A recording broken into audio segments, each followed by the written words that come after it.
Electro chemistry എന്ന ചാപ്റ്ററിലെ അടുത്ത ക്ലാസ്സിലേക്ക് എല്ലാവരെയും സ്വാഗതം ചെയ്യുന്നു. അപ്പോൾ ഈ ക്ലാസ്സിൽ നമ്മൾ ഉദ്ദേശിക്കുന്നത് ഈ ചാപ്റ്ററിലെ പ്രോബ്ലം ചെയ്യാനുള്ള കാര്യങ്ങൾ എന്തൊക്കെ, അല്ലെങ്കിൽ പ്രോബ്ലം ചെയ്യുമ്പോൾ മനസ്സിലാക്കേണ്ട കാര്യങ്ങൾ എന്തൊക്കെ എന്നൊക്കെ മനസ്സിലാക്കാം. പിന്നെ ഒന്ന് രണ്ട് സാമ്പിൾ ക്വസ്റ്റ്യൻസും കൂടെ നമുക്ക് ചെയ്യാം. അപ്പോൾ ഈ ചാപ്റ്ററിലെ പ്രോബ്ലം ചെയ്യണമെങ്കിൽ സാധാരണ ഈ ചാപ്റ്ററിൽ ചോദിക്കുന്ന ഒരു ടൈപ്പ് പ്രോബ്ലം EMF കാൽക്കുലേറ്റ് ചെയ്യുക എന്നൊരു ചോദ്യം വരാറുണ്ട്. അപ്പൊ EMF കണ്ടുപിടിക്കുക എന്നൊരു ചോദ്യം വന്നാൽ നിർബന്ധമായും നേൺസ്റ്റ് ഇക്വേഷൻ എഴുതി മാത്രമേ ചെയ്യാൻ പാടുള്ളൂ. അല്ലാതെ മറ്റൊരു മാർഗവും EMF കാൽക്കുലേഷന് വേണ്ടി ഇല്ല. അതായത് E സെൽ ഈക്വൽ ടു ഈ കാഥോഡ് മൈനസ് ഈ ആനോഡ്, അങ്ങനെ ഒരു ഫോർമുല നമുക്ക് ഉപയോഗിക്കാൻ കഴിയില്ല. കാരണം ഈ കാഥോഡിന്റെയും ഈ ആനോഡിന്റെ വാല്യൂസ് ഒന്നും ഒരിടത്തും അവൈലബിൾ അല്ല. അതേസമയം സ്റ്റാൻഡേർഡ് EMF കണ്ടുപിടിക്കാൻ പറഞ്ഞാൽ E0 സെൽ കണ്ടുപിടിക്കാൻ ആവശ്യപ്പെട്ടാൽ നിങ്ങൾക്ക് E0 cathode minus E0 anode എന്ന ഫോർമുല ഉപയോഗിക്കാൻ കഴിയും. കാരണം E0 കാഥോഡിന്റെയും E0 ആനോഡിന്റെ വാല്യൂ നമ്മുടെ റിയാക്ടിവിറ്റി സീരീസിൽ ഉണ്ടെന്ന് ഓർമ്മിച്ചു വേണം. ഓക്കെ, അപ്പൊ പറഞ്ഞു വന്ന കാര്യം ഇത്രയേ ഉള്ളൂ. EMF കാൽക്കുലേറ്റ് ചെയ്യുക എന്ന് വെച്ചാൽ നിർബന്ധമായും നേൺസ്റ്റ് ഇക്വേഷനിലൂടെ മാത്രമേ EMF നമുക്ക് കാൽക്കുലേറ്റ് ചെയ്യാൻ കഴിയുള്ളൂ. ഈ ഫോർമുല ഉപയോഗിക്കാം. E cell equal to E0 cell minus 0.0591 by n into log concentration of product divided by concentration of reactant. അപ്പോൾ അതുകൊണ്ട് തന്നെ നമുക്ക് ഒരു കാര്യം കൂടെ മനസ്സിലാവുന്നുണ്ട്. ഒരു ഇക്വേഷൻ തന്നാൽ മാത്രമേ, അല്ലെങ്കിൽ ഒരു ഇക്വേഷൻ രൂപത്തിലാക്കിയാൽ മാത്രമേ നമുക്ക് അതിൽ നിന്ന് നേൺസ്റ്റ് ഇക്വേഷൻ ഉണ്ടാക്കാൻ പറ്റുള്ളൂ. കാരണം ഒരു ഇക്വേഷൻ ആക്കിയാൽ മാത്രമേ നമുക്ക് പ്രോഡക്റ്റും റിയാക്റ്റന്റും അറിയാൻ കഴിയുകയുള്ളൂ. അപ്പൊ അത് ഒരു ഫോർമുല. പിന്നെ വേറെ സാധാരണ ചോദിക്കുന്നത് ഡെൽറ്റ G0 വാല്യൂസ് കണ്ടുപിടിക്കാനോ, അല്ലെങ്കിൽ ഇക്വിലിബ്രിയം കോൺസ്റ്റന്റ് കണ്ടുപിടിക്കാനോ, അല്ലെങ്കിൽ സ്റ്റാൻഡേർഡ് EMF വെച്ചിട്ട് delta G0 standard Gibbs free energy change എന്നൊക്കെ ചോദിച്ചാൽ ഈ പറഞ്ഞിരിക്കുന്ന മൂന്ന് ഫോർമുലയെ ബേസ് ചെയ്ത് നമുക്ക് കാര്യങ്ങൾ ചെയ്യാം. Delta G0 equal to minus 2.303 RT log K, അതൊരെണ്ണം. Delta G0 equal to minus NF E0, എന്ന് വെച്ചാൽ number of moles of electron ആണ്. F എന്ന് വെച്ചാൽ ഫാരഡേസ് കോൺസ്റ്റന്റ് ആണ്. യൂഷ്വൽ വാല്യൂ 96,500 കൂളംബ് ആണ്. ഇനി ഇത് രണ്ടിനെയും കൂടെ ഇക്വേറ്റ് ചെയ്തിട്ട് E0 equal to 2.303 into R, ന്റെ value 8.314 joule, temperature n, number of moles of electron, F Faraday's constant into log K. അപ്പോൾ ഇതിൽ നിന്നൊക്കെ ഇക്വിലിബ്രിയം കോൺസ്റ്റന്റ് വാല്യൂ, K യുടെ വാല്യൂ കണ്ടുപിടിക്കുന്ന രീതിയിലേക്ക് ക്വസ്റ്റ്യൻസ് ചോദിക്കാറുണ്ട്. സ്റ്റാൻഡേർഡ് EMF വാല്യൂ തന്നിട്ട് ഇക്വിലിബ്രിയം കോൺസ്റ്റന്റ് വാല്യൂ കണ്ടുപിടിക്കാൻ പറഞ്ഞാൽ ഈ ഫോർമുല ഉപയോഗിക്കാം. log K equal to E0 into NF divided by 2.303 RT എന്ന ഫോർമുല സബ്സ്റ്റിറ്റ്യൂട്ട് ചെയ്തിട്ട് പിന്നെ അതിൽ നിന്ന് log K യുടെ വാല്യൂ കിട്ടിക്കഴിഞ്ഞാൽ അതിൽ നിന്ന് K കണ്ടുപിടിക്കാൻ പറഞ്ഞാൽ ആ വാല്യൂവിന്റെ ആന്റി ലോഗ് എടുത്താൽ മതിയാകും. പിന്നെ ഇലക്ട്രോളിസിസ് ആയിട്ട് ബന്ധപ്പെട്ട് ഓർമ്മിക്കേണ്ടത് Q ഈക്വൽ ടു IT, അതായത് quantity of electricity in coulomb, equal to I എന്ന് വെച്ചാൽ current strength in ampere, T എന്ന് വെച്ചാൽ ടൈം ഇൻ സെക്കൻഡ്സ്. അപ്പൊ അതുകൊണ്ട് തന്നെ സംശയമൊന്നുമില്ല, ടൈമിന്റെ വാല്യൂ അവിടെ തന്നിരുന്നാൽ, അത് ഏതിൽ തന്നിരുന്നാലും ശരി, അതിനെ സെക്കൻഡിലേക്ക് കൺവേർട്ട് ചെയ്ത് വേണം കാര്യങ്ങൾ ചെയ്യാനെന്ന് നമുക്ക് അവിടെ മനസ്സിലാവുന്നുണ്ട്. പിന്നെ അതുപോലെ മാസ് കണ്ടുപിടിക്കാൻ വേണ്ടി ഇങ്ങനത്തെ ഫോർമുലകൾ ഉപയോഗിക്കാം. പിന്നെ ലാംഡ എം കണ്ടുപിടിക്കാൻ ഉപയോഗിക്കുന്ന ഫോർമുല, പിന്നെ അതുപോലെ degree of dissociation alpha equal to lambda M divided by lambda M 0. പിന്നെ അതുപോലെ തന്നെ ഡിസോസിയേഷൻ കോൺസ്റ്റന്റ് എന്നോ ഇക്വിലിബ്രിയം കോൺസ്റ്റന്റ് എന്നോ ഒക്കെ ചോദിച്ചാൽ K equal to C into lambda M square divided by lambda M 0 into lambda M 0 minus lambda M എന്ന formula നമുക്ക് ഉപയോഗിക്കാം. പിന്നെ അതുപോലെ ക്വാഡ്രാഷസ് ലോ ബേസ് ചെയ്ത പ്രോബ്ലം ഒക്കെ ചോദിക്കാറുണ്ട്. അപ്പൊ അതുകൊണ്ട് തന്നെ ഈ ചാപ്റ്റർ പ്രോബ്ലം കൂടുതൽ ചോദിക്കാൻ സാധ്യതയുള്ള, കൂടുതൽ എന്ന് വെച്ചാൽ പ്രോബ്ലത്തിന്റെ ഒരു പ്രാധാന്യം കൂടിയ ഒരു ചാപ്റ്റർ ആണ്. അപ്പൊ അതുകൊണ്ട് തന്നെ പ്രോബ്ലം വിശദമായി മനസ്സിലാക്കണം. പിന്നെ ഈ ഫോർമുലകളെല്ലാം ഒന്ന് ഓർത്ത് വയ്ക്കണം. സാധാരണ ഈ ഫോർമുലകൾ ബേസ് ചെയ്ത് ചോദ്യങ്ങൾ വരാറുണ്ട്. അപ്പൊ അതിൽ ഒന്ന് രണ്ട് സാമ്പിൾ ക്വസ്റ്റ്യൻസ് നമുക്ക് ചെയ്യാം. അപ്പൊ അതിലൊരു ചോദ്യം EMF കണ്ടുപിടിക്കാൻ ഒരു ചോദ്യം ബോർഡിലുണ്ട്. ഞാനത് വായിക്കാം. Calculate EMF of A cell at 298 Kelvin. എന്നിട്ട് ആ സെല്ലിന്റെ സെൽ റെപ്രസെന്റേഷൻ തന്നിട്ടുണ്ട്. E0 Fe2+ ന്റെ വാല്യൂ തന്നിട്ടുണ്ട്. അപ്പൊ സെൽ റെപ്രസെന്റേഷൻ ഇങ്ങനെ Fe2+, അതിന്റെ വാല്യൂ Fe2+ ന്റെ കോൺസെൻട്രേഷൻ വാല്യൂ അവിടെ എഴുതിയിട്ടുണ്ട് 0.001 മോളാർ. പിന്നെ സോൾട്ട് ബ്രിഡ്ജ്, പിന്നെ H+, അതിന്റെ ബ്രാക്കറ്റില് 1 മോളാർ എന്ന് എഴുതിയിട്ടുണ്ട്. പിന്നെ ബാർ ഇട്ടിട്ടുണ്ട് H2, Pt. E0 Fe2 പ്ലസിന്റെ value അവിടെ തന്നിട്ടുണ്ട്. അപ്പൊ എങ്കിൽ നമ്മൾ ചെയ്യേണ്ടത്, നമുക്ക് EMF കണക്ട് ചെയ്യണമെങ്കിൽ ഞാൻ ഇക്വേഷൻ വഴിയേ ചെയ്യാൻ പറ്റുള്ളൂ എന്ന് പറഞ്ഞു. പിന്നെ അതുകൊണ്ട് തന്നെ അതിന് ഒരു ഇക്വേഷൻ വേണം. അപ്പൊ അതുകൊണ്ട് തന്നെ ഈ പറഞ്ഞിരിക്കുന്ന റെപ്രസെന്റേഷനെ ആദ്യം ഒരു ഇക്വേഷൻ രൂപത്തിലേക്ക് കൺവേർട്ട് ചെയ്യണം. അപ്പൊ ഇനി എത്ര പിന്നെ എക്സ്പീരിയൻസ് ഉള്ള ആളായാലും ശരി, ഈ പറഞ്ഞിരിക്കുന്ന റിയാക്ഷൻ എഴുതുന്ന സമയത്ത് ഡയറക്റ്റ് ആയിട്ട് റിയാക്ഷൻ എഴുതരുത്. പകരം ആനോഡ് റിയാക്ഷനും കാഥോഡ് റിയാക്ഷനും എഴുതി സെൽ റിയാക്ഷൻ എഴുതിയിട്ട് വേണം ഇക്വേഷൻ ഉണ്ടാക്കേണ്ടത്. അപ്പൊ ഞാൻ പറഞ്ഞു ഇവിടെ റെപ്രസെന്റേഷൻ മാത്രമേ തന്നിട്ടുള്ളൂ. റിയാക്ഷൻ തന്നിരുന്നെങ്കിൽ നമുക്ക് ഡയറക്റ്റ് ആയിട്ട് തന്നെ ആ ഫോർമുലയിൽ എഴുതാം. പക്ഷെ ഇവിടെ റെപ്രസെന്റേഷനേ ഉള്ളൂ. അപ്പൊ അതുകൊണ്ട് തന്നെ റെപ്രസെന്റേഷൻ നിന്ന് റിയാക്ഷൻ ഉണ്ടാക്കിയിട്ട് അതിനെ ഉപയോഗിച്ച് ചെയ്യണം. ഓക്കെ. അപ്പൊ ഇതിന് ചെയ്യുന്ന സമയത്ത് ആദ്യം ആനോഡ് റിയാക്ഷൻ എഴുതാം. ആനോഡ് റിയാക്ഷൻ അതിങ്ങനെ Fe2 പ്ലസ് ആയി മാറുന്നതാണ്. So Fe gives Fe2 plus 2 electron. ഇനി cathode reaction, cell reaction direct ആയിട്ട് എഴുതരുത്. ആനോഡ് റിയാക്ഷൻ കാഥോഡ് റിയാക്ഷൻ എഴുതി കൂട്ടിയതിനു ശേഷമേ സെൽ റിയാക്ഷൻ എഴുതാവൂ. Cell reaction cathode reaction H plus 1 electron gain ചെയ്തു H2 ആയി മാറി. ഓക്കെ. ഇനി സെൽ റിയാക്ഷൻ എഴുതുന്ന സമയത്ത് ഇത് കൂട്ടി എഴുതാം. കൂട്ടി എഴുതുമ്പോൾ ശ്രദ്ധിക്കേണ്ട ഒരു കാര്യം എന്ന് വെച്ചാൽ ഇവിടെ ആനോഡ് റിയാക്ഷനിലൂടെ 2 ഇലക്ട്രോൺ റിമൂവ് ചെയ്യുന്നുണ്ട്. അതേസമയം കാഥോഡ് റിയാക്ഷനിൽ 1 ഇലക്ട്രോണെ ഗെയിൻ ചെയ്യുന്നുള്ളൂ. അപ്പൊ അതുകൊണ്ട് തന്നെ ഇലക്ട്രോണിന്റെ എണ്ണം തുല്യമാക്കാൻ ഈ ഇക്വേഷനെ 2 കൊണ്ട് മൾട്ടിപ്ലൈ ചെയ്ത്, അതായത് നമ്പർ ഓഫ് ഇലക്ട്രോൺസ് കൊണ്ട് മൾട്ടിപ്ലൈ ചെയ്ത് ആഡ് ചെയ്യണം. സോ സെൽ റിയാക്ഷൻ എഴുതാം. Fe plus 2H plus 2 electron gives Fe2 plus 2 electron plus H2. Okay. ഇനി ഇലക്ട്രോണിന്റെ എണ്ണം ക്യാൻസൽ ചെയ്തിട്ട് Fe plus 2H plus gives Fe2 plus H2. ശരി. ഇനി ആ നെക്സ്റ്റ് ഇക്വേഷൻ ഇങ്ങോട്ട് എടുത്തെഴുതുന്നു. ഈ formula എടുത്തെഴുതുന്നു. E cell equal to E0 cell minus 0.0591 by N into log concentration of product divided by reactant എന്ന ഫോർമുല ഇവിടെ എടുത്തെഴുതുക. അതിനുശേഷം നമുക്ക് സബ്സ്റ്റിറ്റ്യൂട്ട് ചെയ്യാം. E cell equal to E0 cell minus 0.0591 by, ഇനി N-ന്റെ വാല്യൂ വേണം. N-ന്റെ value നിങ്ങൾ ഇക്വേഷൻ നോക്കുന്ന സമയത്ത് N-ന്റെ വാല്യൂ അവിടെ കൊടുത്തിട്ടുണ്ട്. N-ന്റെ വാല്യൂ അതിനു വേണ്ടിയാണ് ഇക്വേഷൻ നമ്മൾ അങ്ങനെ എഴുതിയത്. N-ന്റെ വാല്യൂ അവിടെ കിടപ്പുണ്ട്. 2 എഴുതി into log concentration of product. അതായത് പ്രോഡക്റ്റിന്റെ പ്രത്യേകത അവിടെ കോൺസെൻട്രേഷൻ ടൈം H2 ന്റെ കോൺസെൻട്രേഷൻ ടൈം നമുക്കറിയാം, അത് 1 ആണ്. അല്ലെങ്കിൽ മെറ്റലിന്റെ കോൺസെൻട്രേഷൻ 1 ആണ്. അപ്പോൾ അതുകൊണ്ട് തന്നെ സൊല്യൂഷന്റെ കോൺസെൻട്രേഷൻ മാത്രം അവിടെ എടുത്താൽ മതി. So concentration of Fe2 plus divided by concentration of reactant ആയിട്ട് ഇയാളുടെ കാര്യം മാത്രം, സൊല്യൂഷന്റെ മാത്രം എടുത്താൽ മതി. മെറ്റലിന്റെ നമുക്കറിയാം അത് 1 ആണ്. So H plus raised to 2. H plus raised to 2. Okay. അടുത്ത സ്റ്റെപ്പ് സബ്സ്റ്റിറ്റ്യൂട്ട് ചെയ്യാം. E cell equal to E0 സെല്ലിന്റെ വാല്യൂ വേണം.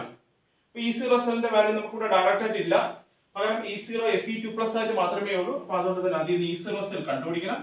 E0 സെൽ കണ്ടുപിടിക്കാൻ നമുക്കറിയാം E0 cathode minus E0 anode. E0 cathode എന്ന് വെച്ചാൽ ഇവിടെ കാഥോഡ് SH ആണ്. So E0 SHE അല്ലെങ്കിൽ hydrogen minus E0 Fe2 plus equal to E0 SH യുടെ വാല്യൂ ഇവിടെ ഇല്ല. പക്ഷെ നമുക്ക് എല്ലാവർക്കും അറിയാം E0 SH യുടെ വാല്യൂ 0 ആണ്. അപ്പോൾ അതുകൊണ്ട് തന്നെ അതിന് 0 എന്ന് കൊടുത്തു. മൈനസ് E0 Fe2 plus ന്റെ വാല്യൂ അവിടെ തന്നിട്ടുണ്ട്. സോ ആ വാല്യൂ അവിടെ എഴുതുക. Minus 0.44 equal to 0.44 volt. അപ്പോൾ E0 സെല്ലിന് പകരം 0.44 വോൾട്ട് കൊടുത്തു. Minus 0.0591 by 2 into log Fe2 plus ന്റെ കോൺസെൻട്രേഷൻ വാല്യൂ അവിടെ കൊടുത്തിട്ടുണ്ട്. Fe2 plus ന്റെ കോൺസെൻട്രേഷൻ 0.001 അല്ലെങ്കിൽ 10 raised to minus 3.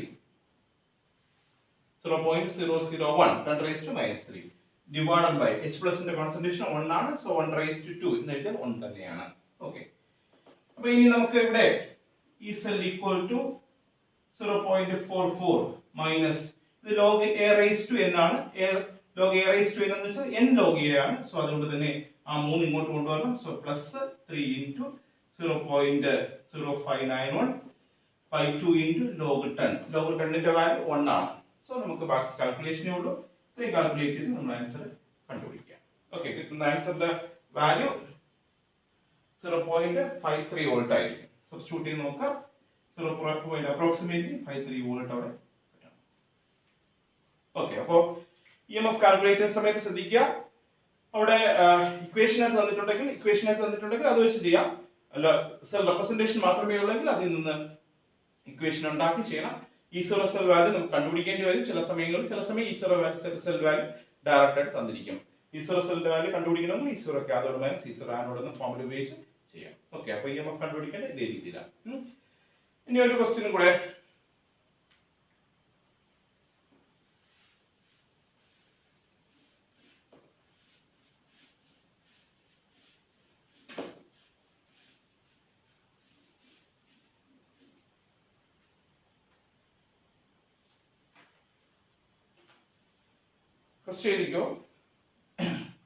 A solution of CuSO4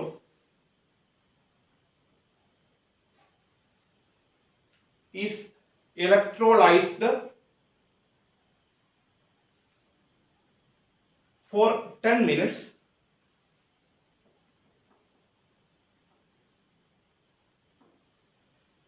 with a current of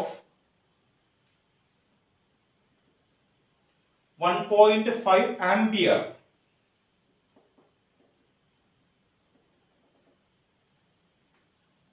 അടുത്ത സെന്റൻസ് ആയിട്ട്, what is the mass of copper deposited at cathode?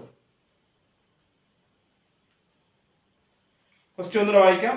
A solution of CuSO4 is electrolyzed for 10 minutes with a current 1.5 ampere.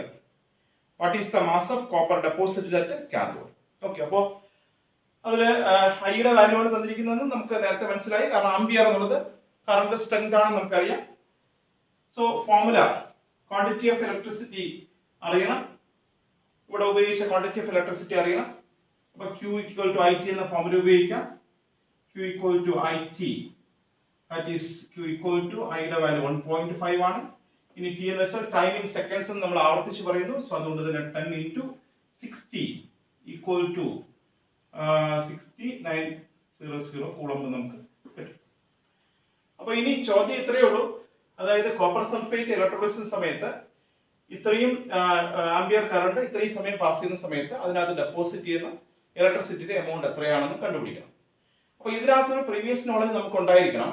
അതിങ്ങനെയാണ്, ഈ copper sulphate ionise ചെയ്യുന്ന സമയത്ത് Cu2+ SO4 2- ആയി മാറുന്നു. Then ആ Cu2+ 2 electron gain ചെയ്ത് Cu ആയി മാറണം. അതായത് കോപ്പറിന്റെ അറ്റോമിക് മാസ് 63 ആണ്. 63 ഗ്രാം കോപ്പർ ഡെപ്പോസിറ്റ് ചെയ്യണമെങ്കിൽ അവിടെ 2 മോൾ ഇലക്ട്രോൺ വേണം. 2 മോൾ ഇലക്ട്രോൺ എന്ന് ഉദ്ദേശിക്കുന്നത് 2 ഫാരഡേ ആണ്. ഒരു ഫാരഡയുടെ വാല്യൂ നമുക്കറിയാം 96500. അപ്പൊ അതായത് 2 ഫാരഡേ എന്ന് വെച്ചാൽ 2 × 96500 കൂളം ഇലക്ട്രിസിറ്റി ഉപയോഗിച്ചാൽ നമുക്ക് 63 ഗ്രാം ഡെപ്പോസിറ്റ് ചെയ്യാം. അതേസമയം ഇവിടെ നമുക്ക് ഉപയോഗിച്ച ക്വാണ്ടിറ്റി ഓഫ് ഇലക്ട്രിസിറ്റി 900 കൂളംബാണ് എങ്കിൽ 900 കൂളംബ് ഉപയോഗിച്ചാൽ എത്ര ഗ്രാം ഡെപ്പോസിറ്റ് ചെയ്യാം എന്നാണ് നമുക്കിവിടെ കണ്ടുപിടിക്കേണ്ടത്. അപ്പൊ ഇത് കണ്ടുപിടിക്കണമെങ്കിൽ ഞാൻ പറഞ്ഞ ഒരു പ്രീവിയസ് നോളജ് ഉണ്ടായിരിക്കണം. അപ്പൊ അതനുസരിച്ച് 2 മോൾ ഇലക്ട്രോൺസ് 2 ഫാരഡേ ഇലക്ട്രിസിറ്റി ആവശ്യമുണ്ട്. 63 ഗ്രാം, കാരണം കോപ്പറിന്റെ അറ്റോമിക് മാസ് 63 ആണ്. 63 ഗ്രാം ഡെപ്പോസിറ്റ് ചെയ്യണമെങ്കിൽ 2 ഫാരഡേ ആവശ്യമുണ്ട് എങ്കിൽ 900 കൂളംബ് പാസ് ചെയ്യുന്ന സമയത്ത് എത്ര ഗ്രാം ഡെപ്പോസിറ്റ് ചെയ്തു എന്ന് കണ്ടുപിടിക്കണം. സോ എക്സിന്റെ വാല്യൂ കണ്ടുപിടിക്കാൻ x equal to 900 into 63 divided by 2 into 96500 Coulomb എന്ന് എഴുതുക. കാൽക്കുലേഷൻ മാത്രമേ ഉള്ളൂ. കാൽക്കുലേറ്റ് ചെയ്ത് നോക്കുക. നമുക്ക് ആൻസർ അപ്രോക്സിമേറ്റ്ലി ആൻസർ 0.293 ഗ്രാം എന്ന് നമുക്ക് ആൻസർ കിട്ടും. ഓക്കെ, അപ്പൊ ഇങ്ങനത്തെ ചോദ്യങ്ങൾ ഇതുപോലെ തന്നെ അലുമിനിയത്തിന്റെ കാര്യങ്ങളൊക്കെ വന്നാൽ ഇതുപോലെ വേറെ എന്തെങ്കിലും ചോദ്യങ്ങൾ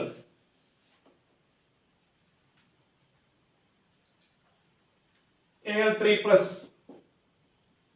3 electron is aluminium. അലുമിനിയത്തിന്റെ അറ്റോമിക് മാസ് 27 ആണ്. അപ്പോൾ എങ്കിൽ 27 ഗ്രാം ഡെപ്പോസിറ്റ് ചെയ്യാൻ വേണ്ടി 3 ഫാരഡേ വേണം. ഇതുപോലത്തെ ലോജിക്കുള്ള ചോദ്യങ്ങളൊക്കെ നമുക്ക് സാധാരണ ചോദിക്കാറുണ്ട്. അതുപോലെ calcium Ca2 plus 2 electron is Ca. കാൽസ്യത്തിന്റെ അറ്റോമിക് മാസ് 40 ആണ്. അപ്പോൾ 40 ഗ്രാം ഡെപ്പോസിറ്റ് ചെയ്യണമെങ്കിൽ അവിടെ 2 ഫാരഡേ ആവശ്യമുണ്ട്. എങ്കിൽ 20 ഗ്രാം കാൽസ്യം ഡെപ്പോസിറ്റ് ചെയ്യണമെങ്കിൽ 1 ഫാരഡേ ആവശ്യമുണ്ട്. അപ്പോൾ അങ്ങനെയൊക്കെ നമുക്ക് ഇലക്ട്രോണിക്സുമായിട്ട് ബന്ധപ്പെട്ട ചോദ്യങ്ങൾ നമുക്ക് ചെയ്തെടുക്കാം. ഓക്കെ, ഒരു ചോദ്യം കൂടെ എഴുതിക്കോ.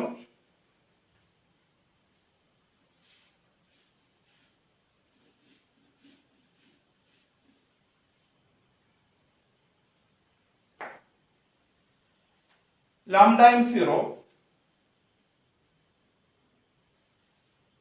for NaCl, HCl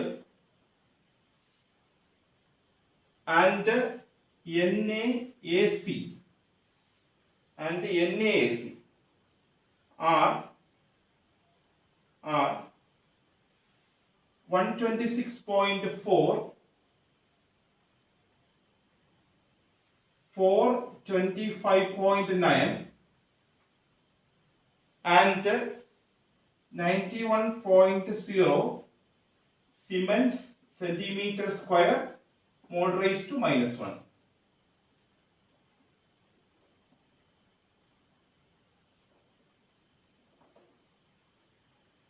Then calculate lambda m0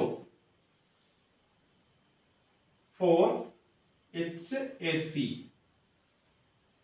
Calculate lambda m0 for HAC.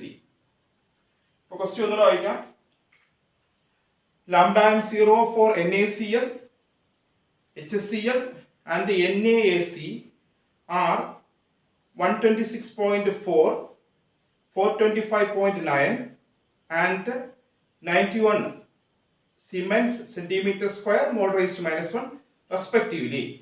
Calculate lambda m0 for HAC. അപ്പോൾ ഇത് ക്വാഡ്രാറ്റിക് ലോ ബേസ് ചെയ്ത ചോദ്യമാണ്. അപ്പോൾ ഇനി നിങ്ങൾ സാധാരണ ലാംഡ m0 എഴുതുന്ന സമയത്ത് നിങ്ങൾ ചിലപ്പോൾ ചില ക്വസ്റ്റ്യനിലൊക്കെ ലാംഡ m0 എന്ന് കാണാറില്ല, ലാംഡ 0 എന്ന് കാണാറുണ്ട്. ലാംഡ 0 എന്ന് വെച്ചാൽ ഉദ്ദേശിക്കുന്നത് ഈ ലാംഡ m0 തന്നെയാണ്, അത് ഓർത്തോണം. പിന്നെ അതുപോലെ തന്നെയാണ് ചില സമയങ്ങളിൽ ഈ ക്യാപിറ്റൽ ലാംഡയ്ക്ക് പകരം സ്മോൾ ലാംഡ ഉപയോഗിക്കാം. ഇതുപോലത്തെ ലാംഡ 0 ഇങ്ങനെയൊക്കെ റെപ്രസെന്റ് ചെയ്ത് കാണിക്കാറുണ്ട്. ലാംഡ m0 എന്നോ ലാംഡ m0 എന്നോ ലാംഡ m0 ലാംഡ 0 എന്നൊക്കെ ഉദ്ദേശിക്കുന്നത് ഈ കാര്യങ്ങൾ തന്നെയാണ്. അപ്പോൾ ഈ ക്വസ്റ്റ്യൻ അനുസരിച്ച് ലാംഡ m0യുടെ ഓഫ് NaCl വാല്യൂ തന്നിട്ടുണ്ട്, ലാംഡ m0 HCl വാല്യൂ തന്നിട്ടുണ്ട്, ലാംഡ m0 NaACയുടെ വാല്യൂ ഉണ്ട്. എങ്കിൽ ലാംഡ m0 ഓഫ് HACയുടെ വാല്യൂ കണ്ടുപിടിക്കണം. ഓക്കെ, അപ്പൊ ഇതിലെ ഓർമ്മിക്കേണ്ട ഒരു കാര്യം AC നമ്മുടെ ടെക്സ്റ്റ് ബുക്കിലുള്ള ഒരു ചോദ്യമാണ്. അപ്പൊ അതുകൊണ്ട് തന്നെ ചോദിക്കാൻ സാധ്യത കൂടുതലാണ്. AC എന്താണ് എന്ന് ചോദിച്ചാൽ AC എന്ന് വെച്ചാൽ ഇവിടെ ഉദ്ദേശിക്കുന്നത് അസറ്റേറ്റ് എന്നാണ്. അസറ്റേറ്റ് എന്ന് വെച്ചാൽ ഉദ്ദേശിക്കുന്നത് നമുക്കറിയാം CH3CO- ആണ്. അപ്പൊ AC എന്ന് കണ്ടാൽ അത് CH3CO- പകരമാണ്. അപ്പൊ വേണമെങ്കിൽ നമുക്ക് ഈ ഫോർമുല ഒന്ന് മോഡിഫൈ ചെയ്ത് എഴുതാം. ഈ ACക്ക് പകരം CH3CO- Na കൂടെ ചേർത്തു, Na. HAC ACക്ക് പകരം CH3CO- പിന്നെ H. ഓക്കെ, അപ്പൊ നിങ്ങൾക്ക് ഇപ്പോ കാര്യങ്ങൾ ഏകദേശം മനസ്സിലായി. CH3COHന്റെ വാല്യൂ കണ്ടുപിടിക്കണമെങ്കിൽ CH3CO ഗ്രൂപ്പുള്ള സ്ട്രോങ് ഇലക്ട്രോലൈറ്റിന്റെ വാല്യൂ ആഡ് ചെയ്യണം, അതായത് ഈ വാല്യൂ ആഡ് ചെയ്യണം. പിന്നെ H ഉള്ള ഒരു സ്ട്രോങ് ഇലക്ട്രോലൈറ്റിന്റെ വാല്യൂ ആഡ് ചെയ്യണം, ഇത് ആഡ് ചെയ്യണം. അപ്പൊ എക്സ്ട്രാ വരുന്നത് Naയും Cl ആണ്, ആ വാല്യൂ മൈനസ് ചെയ്യണം. അപ്പൊ അതായത് ഇത്രയുള്ള കാര്യം equal to lambda m0 of CH3CO Na plus 3 ആയി lambda m0 HCl minus lambda m0 NaCl. Substitute ചെയ്യുക. 91.0 പ്ലസ് 425.9 മൈനസ് 126.4 നമുക്കൊരു വാല്യൂ കിട്ടും. ഈസി ആയിട്ട് ആ കാര്യങ്ങൾ നമുക്ക് ചെയ്തെടുക്കാം. അപ്പോൾ ഈ പറഞ്ഞ പ്രോബ്ലത്തിനകത്ത് വേറെ ബുദ്ധിമുട്ടില്ല. പക്ഷെ എന്നാലും ഇങ്ങനെ ചില കാര്യങ്ങൾ AC എന്ന് കണ്ടാൽ നമ്മൾ ഓർമ്മിച്ചോണം, അത് അസറ്റേറ്റുമായിട്ട് ബന്ധപ്പെട്ട ഒരു കാര്യമാണെന്ന് ഓർമ്മിച്ചോണം. ഓക്കെ, അപ്പോൾ ഇനി ഇതുപോലെ തന്നെ K കണ്ടുപിടിക്കാനൊക്കെ നമുക്ക് പ്രോബ്ലം ചോദിക്കാം. അപ്പൊ ഇതുപോലെ നേരത്തെ നമ്മൾ പറയുന്നത് പോലെ തന്നെ ടെക്സ്റ്റ് ബുക്കിലെ പ്രോബ്ലംസ് എല്ലാം ചെയ്ത് നോക്കണം. ഇപ്പൊ ചെയ്യേണ്ട ക്രമം ഞാൻ സൊല്യൂഷൻ എന്ന ചാപ്റ്ററിൽ നിങ്ങളോട് പറഞ്ഞതുപോലെ ചെയ്യേണ്ട ക്രമം എന്ന് വെച്ചാൽ എപ്പോഴും ആദ്യം വർക്ക് ഡോട്ട് എക്സാമ്പിൾ, ടെക്സ്റ്റ് ബുക്കിലെ വർക്ക് ഡോട്ട് എക്സാമ്പിൾ ആദ്യം ഒരു റൗണ്ട് ചെയ്ത് പൂർത്തിയാക്കുക. വർക്ക് ഡോട്ട് എക്സാമ്പിൾ എന്ന് വെച്ചാൽ ചെയ്തിരിക്കുന്ന ആ ബോക്സിനകത്ത് ചെയ്തിരിക്കുന്ന ചോദ്യങ്ങൾ ആദ്യം പൂർത്തിയാക്കുക. പിന്നെ അതുപോലെ തന്നെ ഇൻ ടെക്സ്റ്റ് ക്വസ്റ്റ്യൻ, അതുമായിട്ട് ബന്ധപ്പെട്ട് തന്നിരിക്കുന്ന ടെക്സ്റ്റ് ബുക്കിനകത്ത് തന്നെ തന്നിരിക്കുന്ന മറ്റു ചോദ്യങ്ങൾ ചെയ്ത് നോക്കുക. പിന്നെ അതിനുശേഷം ബാക്കിൽ ടെക്സ്റ്റ് ബുക്കിന്റെ പുറകെയുള്ള എക്സസൈസും ചെയ്ത് നോക്കുക. ഒന്നുകൂടെ ഓർമ്മിപ്പിക്കാം, എല്ലാ പ്രോബ്ലം ഇതിനകത്ത് കൂടുതൽ സാധ്യതയുള്ള ഒരു ചാപ്റ്ററാണ്. അപ്പൊ ഇത് നിങ്ങൾ പ്രോബ്ലം ചെയ്യേണ്ട ക്രമം എന്ന് വെച്ചാൽ പരീക്ഷ പോയിന്റ് ഓഫ് വ്യൂല് പ്രോബ്ലം ചെയ്യേണ്ട ക്രമം എന്താണെന്ന് ചോദിച്ചാൽ ആദ്യം വർക്ക് ഡോട്ട് എക്സാമ്പിൾ കൃത്യമായി ചെയ്ത് പഠിക്കാം. പിന്നെ അതുപോലെ തന്നെ രണ്ടാമത് ഇൻ ടെക്സ്റ്റ് ക്വസ്റ്റ്യൻ, അതായത് ടെക്സ്റ്റ് ബുക്കിനകത്ത് തന്നെയുള്ള അല്ലെങ്കിൽ ഈ ചാപ്റ്ററിനകത്ത് തന്നെയുള്ള ക്വസ്റ്റ്യൻസ് ചെയ്ത് പഠിക്കാം. പിന്നെ അതിനുശേഷം ബാക്കിയുള്ള എക്സസൈസുകൾ ചെയ്ത് പഠിക്കുക. ഓക്കെ, അപ്പൊ നിങ്ങൾ ഈ പ്രോബ്ലമായിട്ട് ബന്ധപ്പെട്ട് എന്തെങ്കിലും സംശയം ഉണ്ടെങ്കിൽ നിങ്ങൾ എൻ്റെ ഇമെയിലിൽ അത് കോൺടാക്ട് ചെയ്താൽ മതി. വേറെ എന്തെങ്കിലും സംശയങ്ങളുണ്ടെങ്കിൽ ഞാൻ നിങ്ങൾക്ക് പറഞ്ഞു തരാം. ഓക്കെ, അപ്പൊ ഇന്നത്തെ ക്ലാസ് ഇത്രയേ ഉള്ളൂ. അപ്പൊ നല്ലവണ്ണം ഈ ചാപ്റ്റർ നല്ലവണ്ണം പഠിക്കാം. ഇലക്ട്രോ കെമിസ്ട്രി ഏകദേശം നമുക്ക് ഈ ചാപ്റ്ററെ നമുക്ക് വൈൻഡ് അപ്പ് ചെയ്യാം. ഇൻ ടെക്സ്റ്റ് ബുക്ക് നല്ലവണ്ണം പഠിക്കുക. ഓക്കെ, ബാക്കി അടുത്ത ക്ലാസ്സിൽ